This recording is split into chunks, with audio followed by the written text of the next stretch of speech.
This is CBC Here and Now.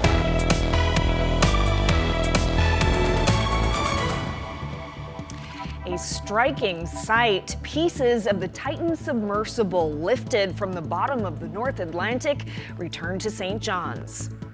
We're concerned about competitiveness, we're concerned about affordability, we're concerned. New federal fuel regulations come into effect this weekend that could increase the price of gas. Why the province is speaking out against it. I love my wedding chapel! Vegas? No, mobile, where wedding dreams will come true. I'll have that story coming up on Here and Now. Good evening and welcome to Here and Now. The Horizon Arctic arrived back in St. John's this morning. The ship played a critical role in the discovery and recovery of debris from the Titan sub.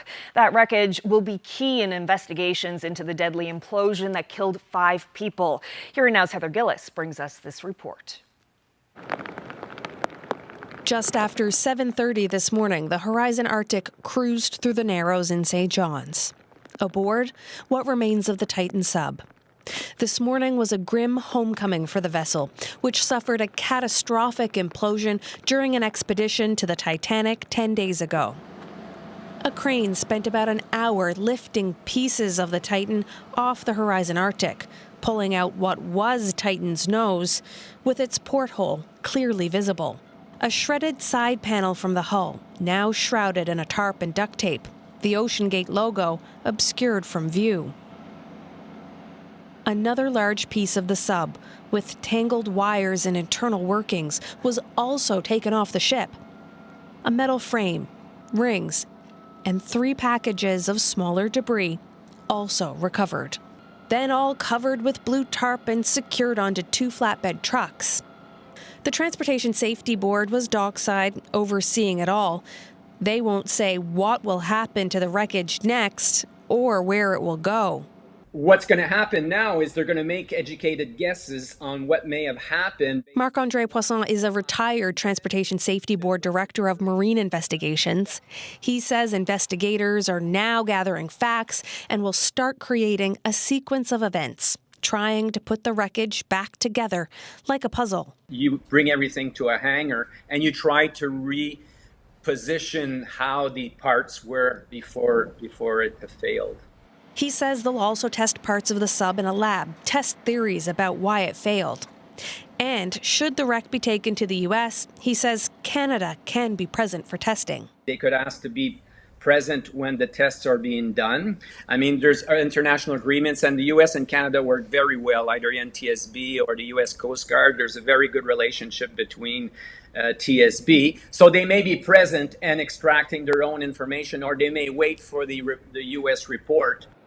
Also aboard the Horizon this morning, the ROV Odysseus. It discovered and recovered debris from the North Atlantic. Pelagic Research Services owns that ROV.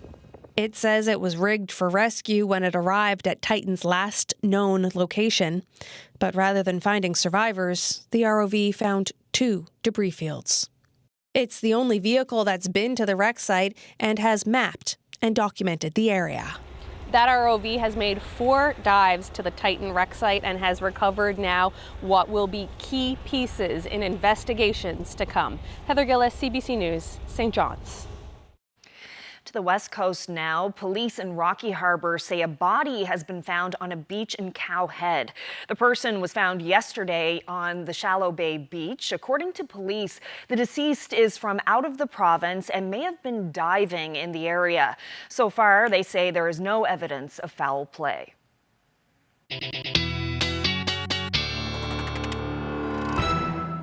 Well, the heat and humidity certainly back for a good chunk of the province today. Thanks to our current setup, we've got an area of low pressure just to the west now and a cold front right along with it. That is bringing lots of shower activity through parts of at least Labrador at the moment. We do have a few showers working their way across the island as well, but there's all of that warm air. And if you take a look at the temperatures today, you can clearly see where that cold front is on the Other side of it, temperatures, 11, 15 degrees, even 18 in Makkovik. Just to the south of that, though, that's where all that heat is. 25 degrees in Happy Valley Goose Bay today. 28, that was the top spot in Corner Brook, but along the south coast, still a bit chilly, about 11 to 13 degrees in that onshore flow. Cape Race hovered around 10 degrees today. Take a look at what happened today in St. John's. We started off this morning, 6 a.m. around 11 degrees and then steadily climbing through the day. Those humidex values, 30, 34 is what it was feeling like today. So there are a number of areas that are under heat warnings.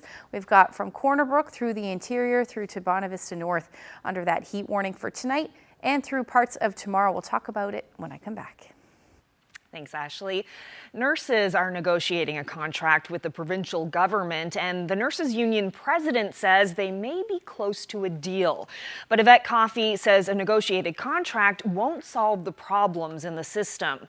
The union launched a campaign to let the public know that nursing is still in a crisis, saying they've been hung out to dry. It says the issues go beyond what can be addressed at the bargaining table. Getting a collective agreement that values and respects registered nurses and shows them they're important is one thing. But 750 vacancies are not going to be filled overnight. And the working conditions are not going to improve anytime soon.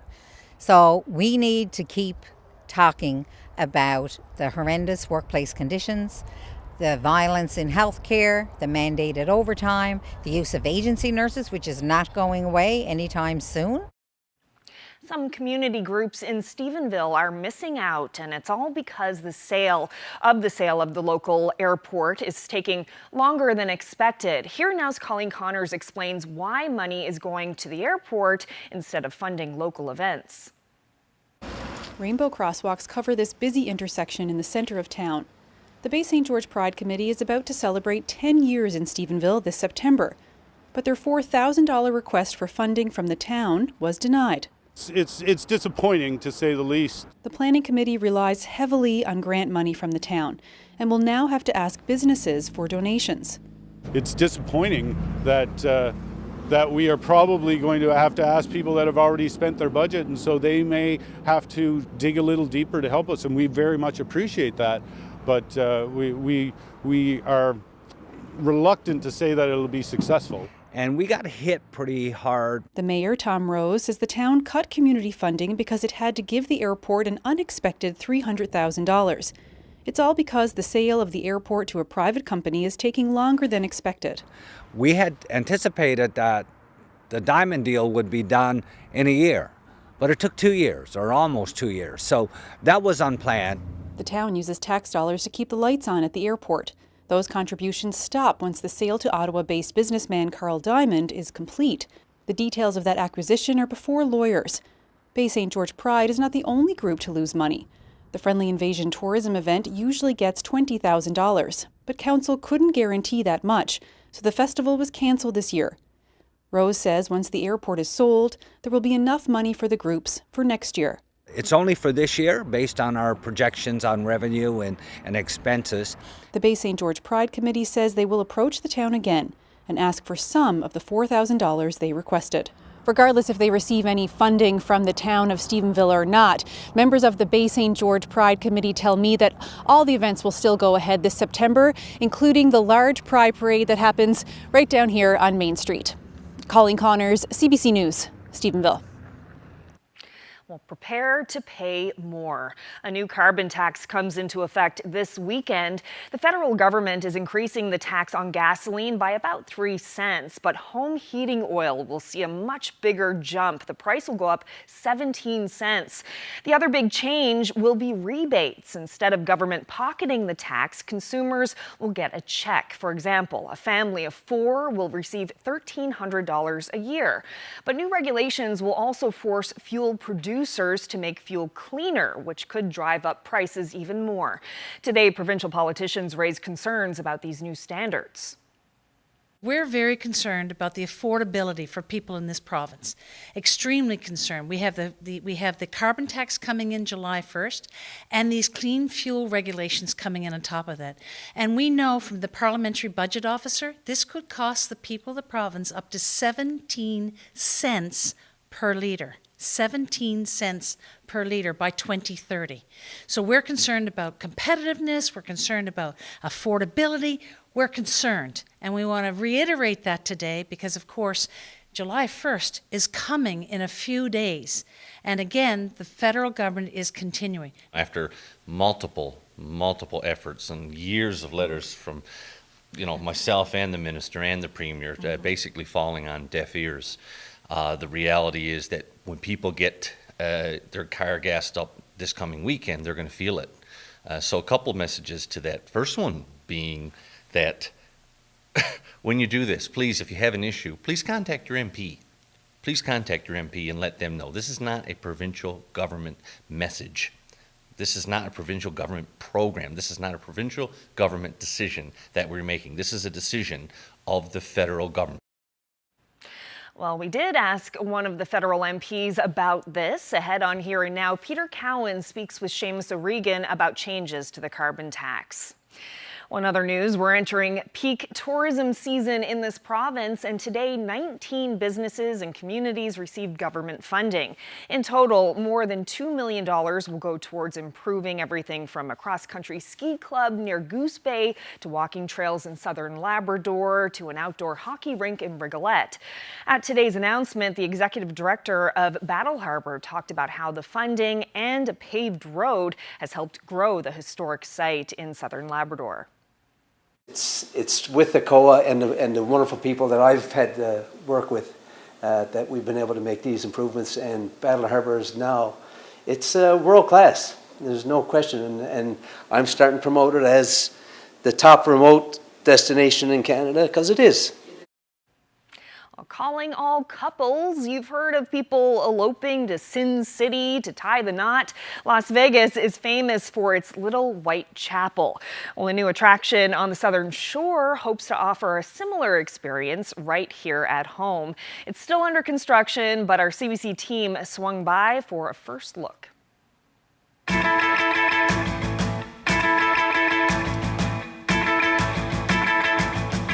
Welcome to Mom's Little White Chapel. Come on in.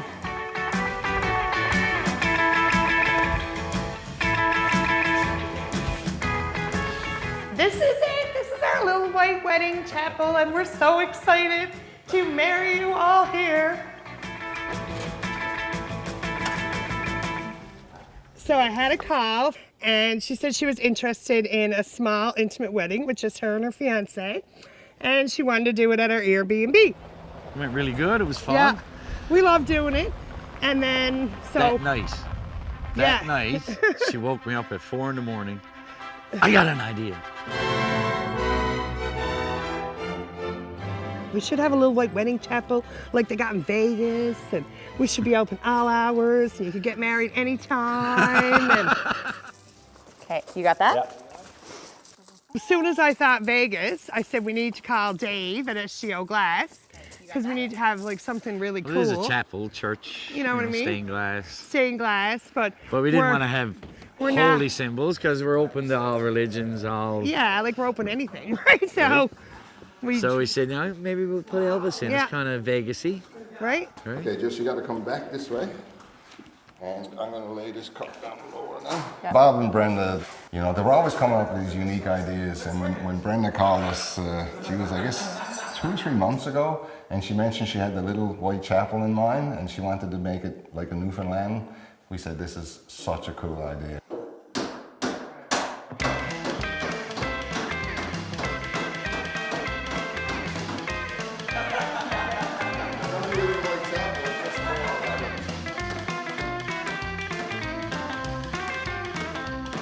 The pews are going to go right here on an angle. We have 6 of them. They came from All Saints Church in Kenmount Terrace, and they had purchased them from St. Clair's Chapel. So they're quite old pews. We had them refinished and redone. They look awesome. Yeah, they're really cute. And there's going to be 3 on each side, and they'll be, like you said, angled, and there'll be a red runner going up here like Hollywood style, so the brides can look all hot and like, cute going up the aisle. It's going to be awesome. There you have Elvis, our centerpiece of our chapel. Every bride's gonna love seeing that walking down the aisle. It's the king himself!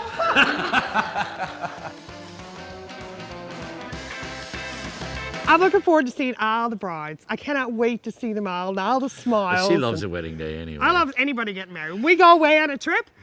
I'm the first one on the beach to watch the brides get married. I love it. Well, I love anything happy.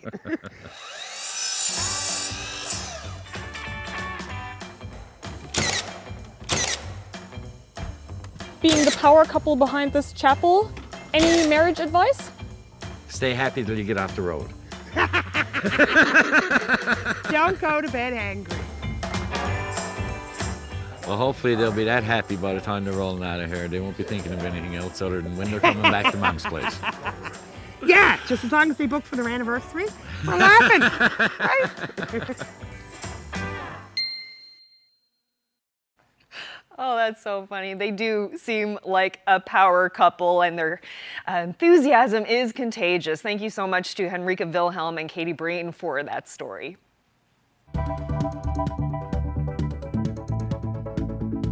Well, we're in a bit of an unsettled pattern. That means the chance of showers, some cloud cover, but also lots of heat still in the forecast. We'll talk all about it when I come back.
such a change in the air from yesterday to today. Yesterday there was a bit of a chill, and today it was so humid.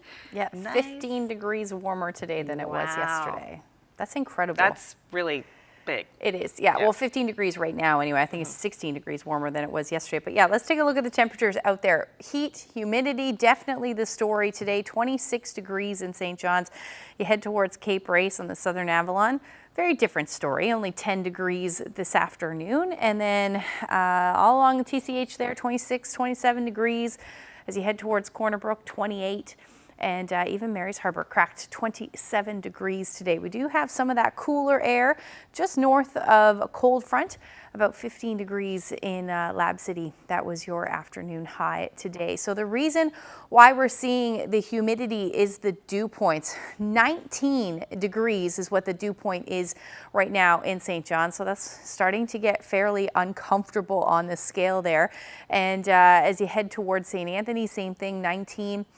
17 in Stephenville. So that is leading to a fairly significant amount of humidity in the air. So it's feeling more like 32 in St. John's, 35 in Deer Lake, and even in Corner Brook, you're into the mid-30s. So this heat and humidity is going to stick around. So we do have that warning in place, that heat warning in place, but also the dew points. The humidity will stick pretty much through the week. So this is Thursday, still talking about humidex values through central anyway, and parts of eastern Newfoundland, well, really from Happy Valley Goose Bay south.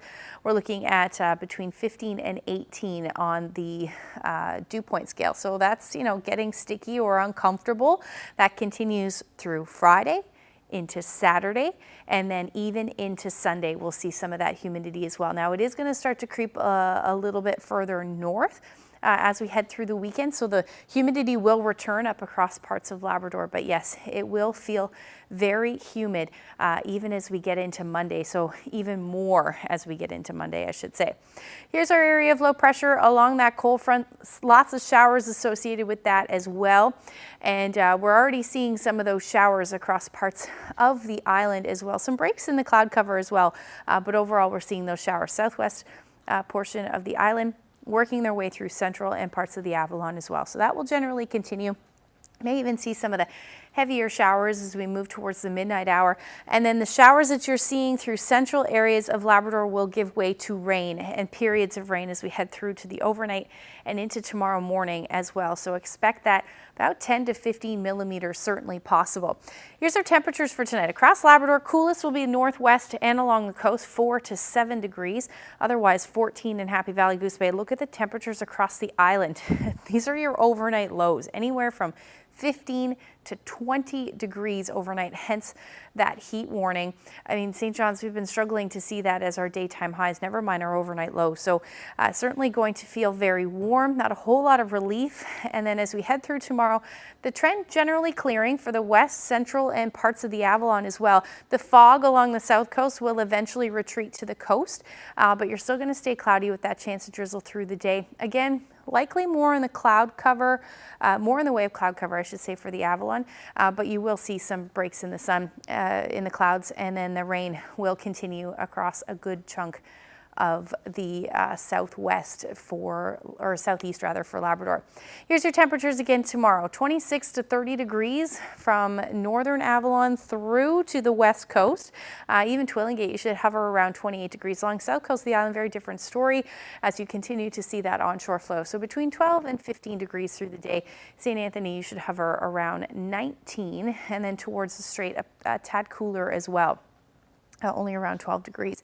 For Labrador, back into the 20s. Actually looks like an absolutely beautiful day for those of you in Lab City at 22. Again, you will see that humidity move back in as we head towards the end of the week, but we'll talk about the long range forecast when I come back. Thanks, Ashley. Changes to the price of fuel this weekend as a carbon tax and new fuel standards come into effect. The province is telling people to talk to their federal politicians. So that's exactly what Here and Now's Peter Cowan did. He spoke with Seamus O'Regan, the regional minister for this province, about those changes. I've seen a lot of concern on social media and from talking to people in person about the impact of this tax that when it comes into effect on Saturday. How much have you been hearing from people who are worried about the impact, especially on home heating oil? Well, one of the reasons I'm here to talk to you, just to let people know that, first of all, it's nothing new, right? We've had a price on pollution for some time, about 6 years, really, through the province.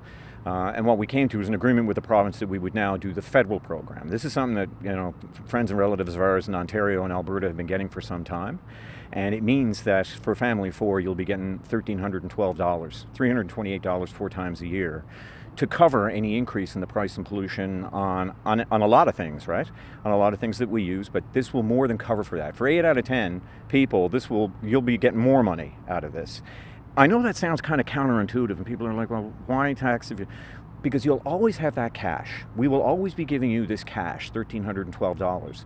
But when you make choices on buying products that have less carbon and less pollutants, you'll be saving money, and you'll have more money in your pocket. And that's what we wanted to do. We're trying to square this thing where we all know that if climate change is happening, pollution's going into the atmosphere, people shouldn't be able to pollute for free. The only way we're going to do anything meaningful about it is if we all do a little something, but I don't want anybody to come out of pocket for it. So this is the solution that we came up with. The other thing that's changing is new fuel standards, with the idea being to try and reduce the amount of CO2 emissions that come from extracting oil, refining it, and burning it. There's been a lot of concern about what that's going to do to the price of the fuel. Can you provide some clarity? What's actually going to change? How much is this going to add to someone's fuel bill by forcing the refiners and the distributors to do various things to try and make this cleaner? Yeah, I mean, for those of us who are old enough to remember, leaded going to unleaded. And, you could see the difference in the tailpipes of people when you were in traffic. It makes a real difference in terms of the pollutants that we put in the air. So again, this is not new. This is the next version of leaded to unleaded. We're just trying to get less pollutants in gas, and we're able to do something about climate with that as well. What people are going to see are improvements in things like the investments in Brea. There's a direct correlation there. Like, Brea is making all the right moves out in Come By Chance, and we've got 800 to 1,000 people working out there right now. We're going to have a lot more people. So those are investments back into the community, but it's a way for us to lower things. And let me tell you, the price at the pump will be marginal.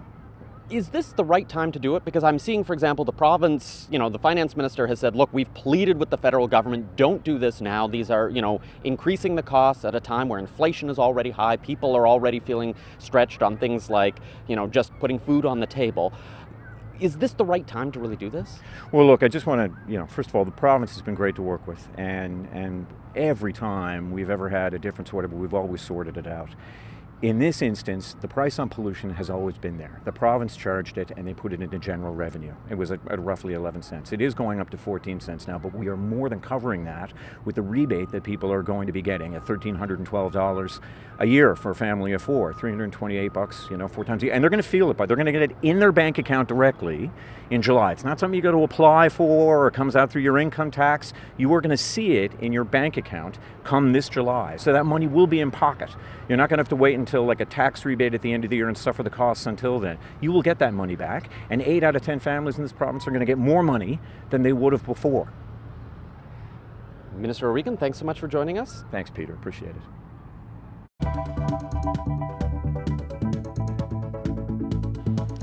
Now that parts of the Titan have been recovered, you'll hear more from a former TSV investigator on next steps. That's just ahead.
was a surreal sight in St. John's this morning as pieces of the Titan submersible were carried off for investigation, lifted from the bottom of the North Atlantic following last week's deadly implosion. Our Heather Gillis has been following the story closely, and earlier today she spoke to a former director with the Transportation Safety Board about next steps.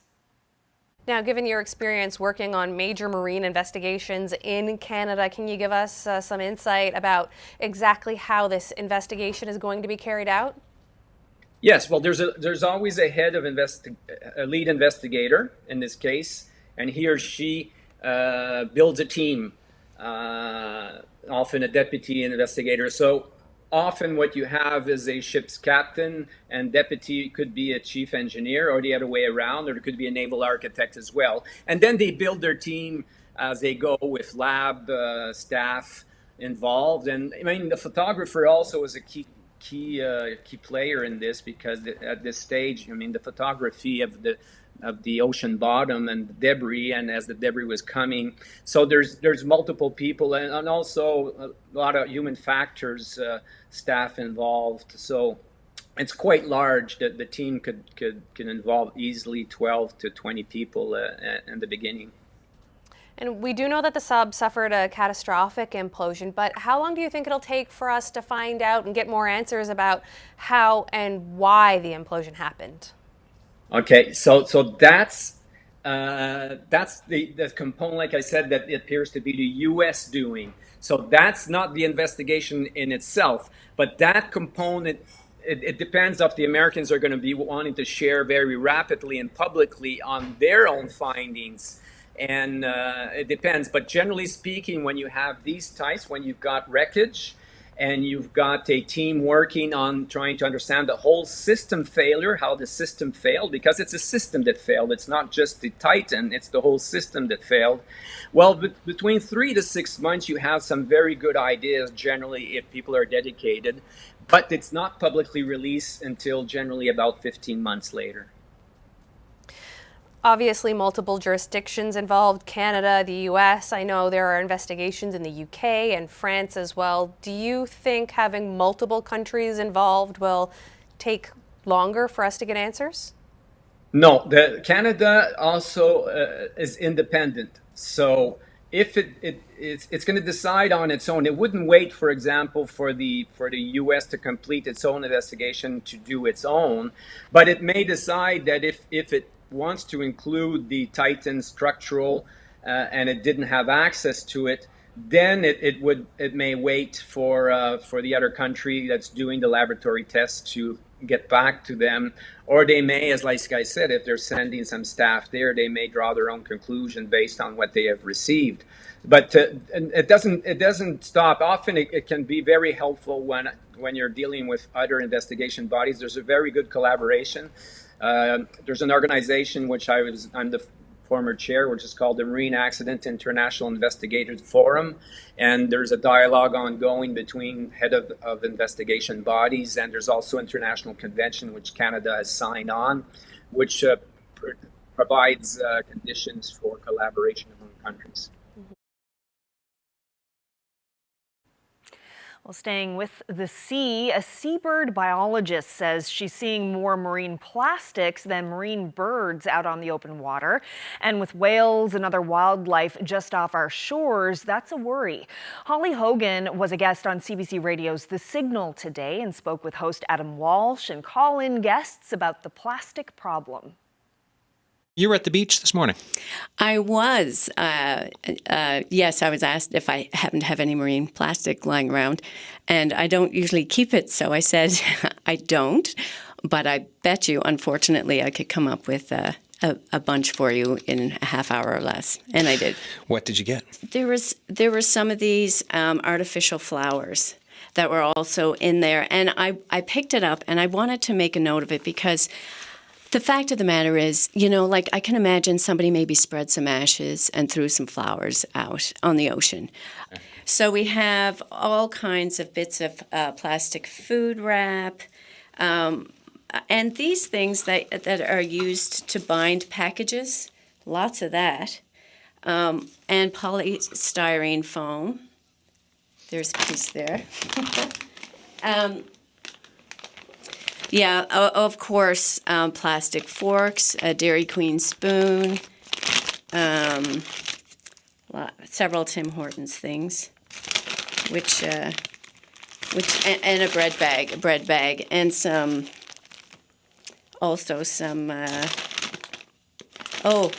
face masks, of course. So that was pretty much, I mean, there's more of it here, but that's pretty indicative of what I found. Lots of rope and single-use plastic. All these synthetic clothing that we have, anything with nylon or spandex or polyester, it's all plastic. And when you wash it, the microfibers come out of your washer and go into the ocean. And if you can't really get your head around that, look in your dryer trap and see how much there is. So the stuff that comes out in the wash goes into the ocean. And it's surprising to learn, or it was for me, that a lot of the fibers from clothing ends up in the high Arctic. What else needs to change? What else do we need to do to solve this gigantic issue? Lobbying government, lobbying industry. You know, we have a lot of power with our dollar. And companies want our dollar. So we just have to make sure that they know that this single-use plastic is not acceptable to us. It's really difficult as an individual to avoid plastic, and I try really hard. Every time I pick something up, I think, can this be done without plastic? Is it available without plastic? Do I really need it if it isn't available without plastic? So just going through this checklist of questions, because you can mindlessly buy stuff without even considering the fact that it's covered in plastic.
Two well-known local insurance businesses have been scooped up by an outside company and will be rebranded.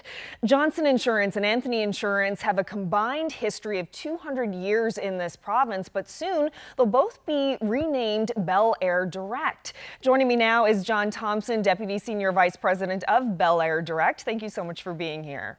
Thanks for having me. Well, customers of Johnson and Anthony Insurance probably didn't even know the company ownership changed, and they're both such well-known institutions here. Why was the decision made to consolidate them with Bel Air Direct? Well, it's been a long time coming, Carolyn, and Anthony's actually been owned by Intact for about 10 years, and Johnson, we were acquired just over 2 years ago. So we've been working side by each for quite some time now. And, you know, having the three brands together, three different teams, it kind of made sense to come together under one team nationally. This is the same people that everybody's used to, and under the Johnson brand and the Anthony brand. Everybody, like we have about 1,200 people, for example. We're one of the largest employers in the Newfoundland marketplace. All that will remain the same. And in fact, we've added about 200 people over the last 2 years. So, you know, from a customer perspective, people will have more options with respect to digital capabilities, being able to, if they so desire, to manage their insurance online, to buy online, or to continue to deal with the people they deal with today in a one-on-one relationship. And I wanted to ask you about competition. You know, consumers always benefit from competition, whether it be supermarkets or cable or phone companies. Selection is good for consumer pricing. All of these companies are now part of that Intact Financial Corporation. So what does that mean for competition in the local insurance market to have two local companies melded into one huge multinational? Well, insurance is probably one of the most competitive industries out there, and there's still a significant amount of choice in the Newfoundland marketplace. I think all you have to do is go online and search the products. You'd have multiple providers vying for people's business. So, and that's really what this decision is rooted in. We want to make sure that we're very high in people's consideration sets, right? With a big national brand with lots of capability. This is a story about expansion, not contraction. And Johnson Insurance in particular has been around for 130 years. And during that time, it's built up a lot of social capital through donations. There's the Johnson Geo Center that people know, the Johnson Innovation Station at the Railway Coastal Museum, for example. And a lot of public goodwill has gone into that. And that seems like now that will be lost with the loss of the name Johnson Insurance. Bel Air Direct is new to people here. Does this change negate a lot of that goodwill? No, not at all. In fact, Bel Air Direct and Johnson and Anthony share very consistent values about supporting the communities in which we operate. And, you mentioned a couple of examples there, like the Geo Center, which we continue to financially support. We have the Paul Johnson atrium at the university, which we continue to support. And as we launch the Bel Air Direct brand later this fall, you'll start to see very similar style approach to community involvement and community sponsorship. And so that's inherent in who we are and what we are. We'll never forget where we came from with the Johnson and Anthony brands. That's a part of our heritage, and we'll continue to support all the great work that Paul Johnson and family did over the years, as well as the Anthony brand. So those heritage items remain very important to us. Well, John Thompson, thank you so much for telling us about this change, and thank you for your time. Thank you.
tonight, we're paying tribute to Terry Fox's Marathon of Hope, which began right here in St. John's.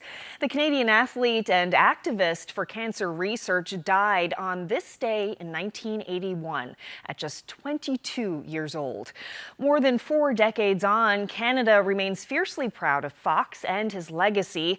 Back in 2020, CBC spoke with 2 athletes as well as Terry's brother about what the icon means to them.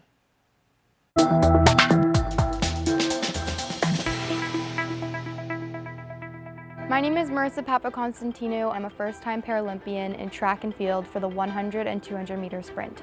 My name is Perdita Felician, Olympian, author, broadcaster, and speaker. My name is Daryl Fox, and I'm Terry Fox's younger brother. How long is it going to take you to run across the country? This September, October, I'll get there. I hope to do between 30 and 40 miles in a day.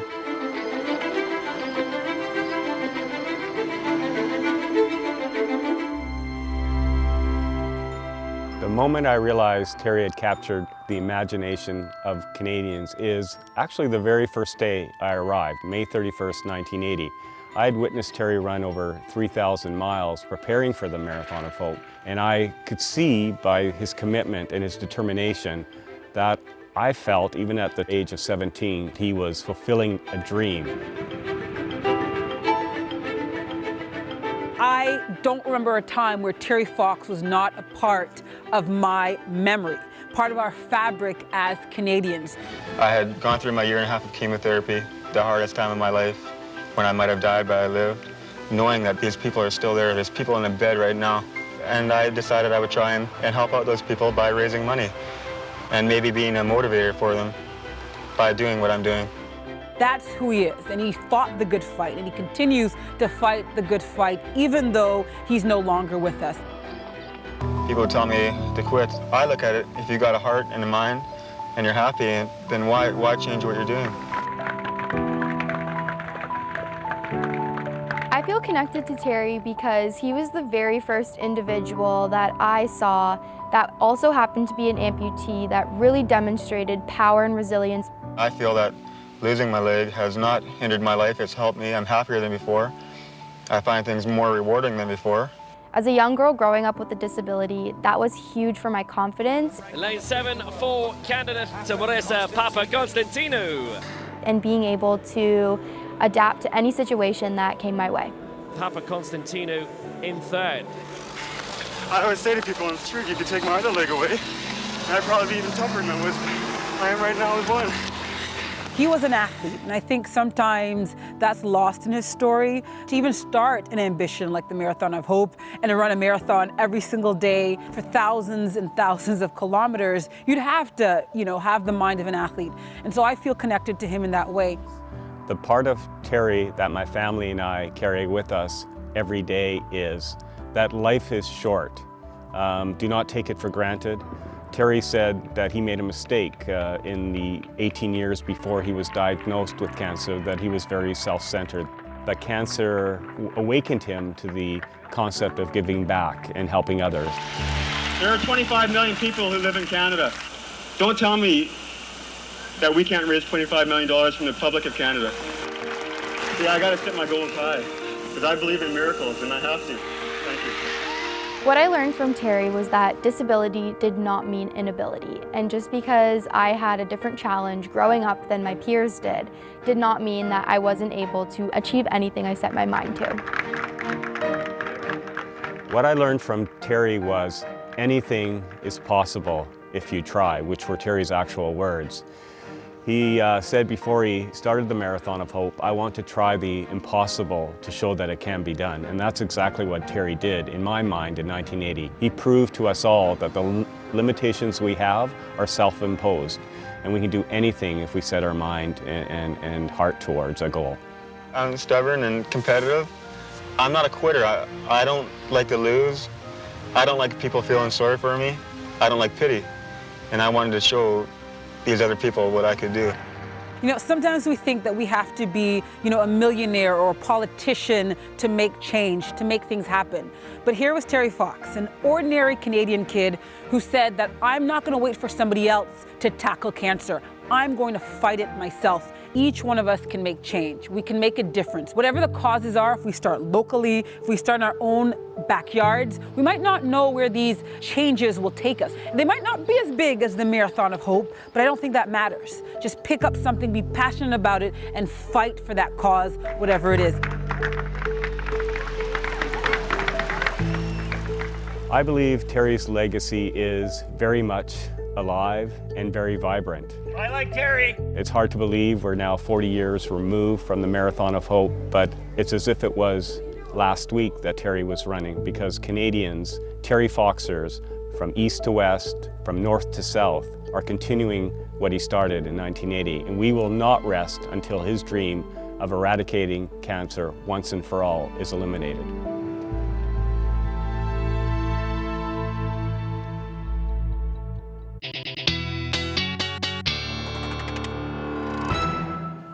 What a legacy. And 22 years old, he was so young.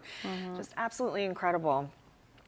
Okay, so let's look at the long-range forecast.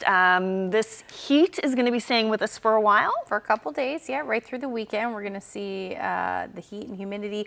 We'll see a bit of a break on the weekend for parts of the province, but as we get into Monday, it'll move right back in. So let's just take a look at what's going on. Unfortunately, it is a bit unsettled right through to pretty much Saturday and Sunday.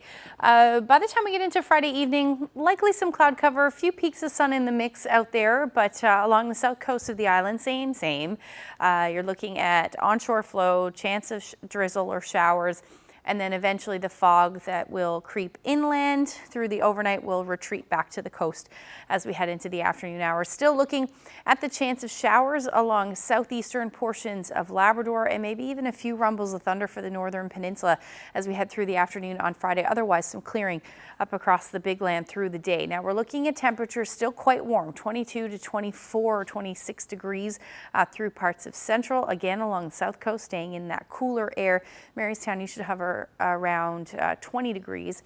And then for Labrador, 23 degrees for Lab City, and then staying somewhere between 11 and 18 for southeastern portions and central portions of Labrador as we head through the day on Friday. Now, as we head into Saturday, generally, again, unsettled.